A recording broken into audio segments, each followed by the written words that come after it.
बिस्मिल्लाहिर्रहमानिर्रहीम। शुरू अल्लाह के नाम से जो बड़ा मेहरबान और निहायत रहम वाला है। प्यारे दोस्तों, अल्लाह जब अपने बंदों से मोहब्बत फरमाता है तो उसे दीन की भलाई अता फरमा देता है। उसको ज़िक्र खैर को अपनी मखलूक में आम फरमा देता है। हर तरफ उसकी नेक नामी और भलाई के चर्चे होने लगते हैं। आज हम इस वीडियो में एक ऐसे ही वाक़ये के बारे में आपको बताएंगे जिसका जिक्र कुरान पाक की सूरतुल बुरूज में हुआ है कि खंदकों वाले हलाक कर दिए गए, यानी आग की खंदकें जिसमें ईंधन झोंक रखा था जबकि वो इनके किनारों पर बैठे हुए थे, और जो जुल्म वो अहले ईमान पर कर रहे थे उनका नज़ारा कर रहे थे, और उनको मोमिनों की यही बात बुरी लगती थी कि वो अल्लाह पर ईमान लाए थे जो गालिब है, सब खूबियों वाला है। प्यारे दोस्तों, वाक़या कुछ यूँ है। किसी बादशाह के पास एक काहिन था। काहिन उस शख्स को कहते हैं जो सरसरी हिसाब से माजी के खुफिया वाक़यात की खबर देता हो। काहिन बादशाह को गैब की खबरें दिया करता था। उसने बादशाह से कहा, मुझे एक होशियार लड़का दिया जाए तो उसको मैं अपना इल्म सिखा दूँ। मुझे ख़तरा है कि मैं मर गया तो ये इल्म ही ना ख़त्म हो जाए और तुम लोगों में उस इल्म का कोई उस्ताद ना रहे। चुनाचा लोगों ने ऐसा लड़का तजवीज़ किया और उससे हुक्म दिया कि वो हर रोज़ इसके पास हाजिर हुआ करे। चुनाचे वो लड़का उस काहिन के पास आने जाने लगा।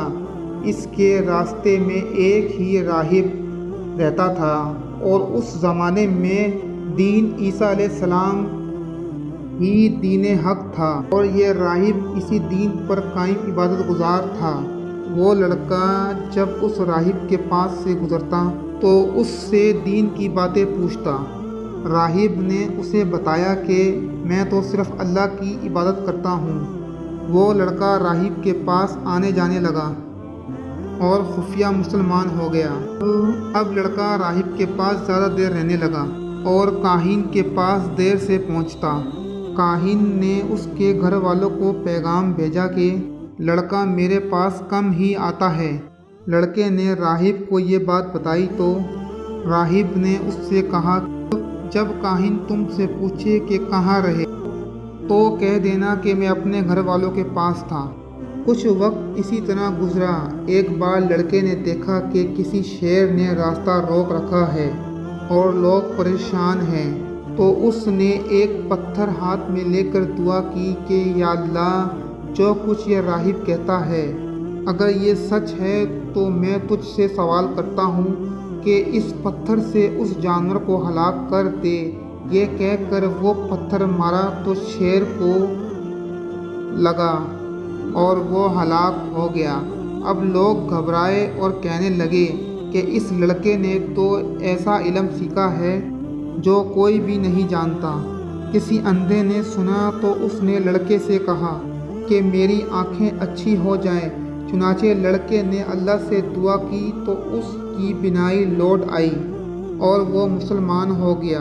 बादशाह को ये खबरें पहुंची तो उसने राहिब, अंधे और लड़के को गिरफ्तार करके बुलाया। राहिब और अंधे को शहीद कर दिया और लड़के के लिए हुक्म दिया कि पहाड़ पर से गिराया जाए, मगर जो लोग उसको लेकर गए थे वो खुद गिरकर हलाक हो गए और लड़का सही सलामत वापस आया। फिर बादशाह ने लड़के को समंदर में गर्क करने का हुक्म दिया, लेकिन वो लड़का उससे भी बच गया और जो लोग उसको डुबोने गए थे वो सब गर्क हो गए। ये देखकर बादशाह सख्त परेशान हुआ। लड़के ने बादशाह से कहा, तुम मुझे उस वक्त तक कत्ल नहीं कर सकोगे जब तक मेरे कहने पर अमल ना करो। बादशाह ने वो अमल पूछा तो लड़के ने कहा, तुम एक मैदान में सब लोगों को जमा करो और मुझे खजूर के तने पर सुली दो, फिर मेरे तरकश से एक तीर निकाल कर बिस्मिल्लाहि रब्बल गुलाम कहकर मुझे मारो। अगर तुमने ऐसा किया तो वो तीर मुझे कत्ल कर देगा چنانچہ بادشاہ نے تمام لوگوں کو ایک میدان میں جمع کیا اور اس لڑکے کے بتائے طریقے پر عمل کر کے تیر چھوڑ دیا۔ وہ تیر لڑکے کی کن پٹی پر پیوست ہو گیا۔ لڑکے نے تیر لگنے کی جگہ پر اپنا ہاتھ رکھا اور انتقال کر گیا۔ یہ دیکھ کر لوگوں کی زبان سے بے ساختہ نعرہ بلند ہوا کہ ہم سب اللہ پر ایمان لاتے ہیں۔ یہ دیکھ کر بادشاہ بدحواس ہو گیا اور حالت غیظ میں ارکان سلطنت سے مشورہ کیا۔ چنانچہ ان کے مشورے سے بڑی بڑی خندقیں آگ سے بھروا کر اعلان کر دیا، جو شخص اسلام سے نہ پھرے گا اس کو آگ میں جلا دیا جائے گا۔ چنانچہ لوگ اس آگ میں ڈالے جانے لگے۔ حضرت ربیع بن انس رضی اللہ تعالیٰ عنہ فرماتے ہیں کہ جو مومن آگ میں ڈالے گئے، اللہ تعالیٰ نے ان کے آگ میں پڑنے سے پہلے ہی ان کی روحیں قبض فرما کر انہیں نجات دی، اور آگ نے خندق کے کناروں سے باہر نکل کر کنارے پر بیٹھے ہوئے کفار کو جلا دیا۔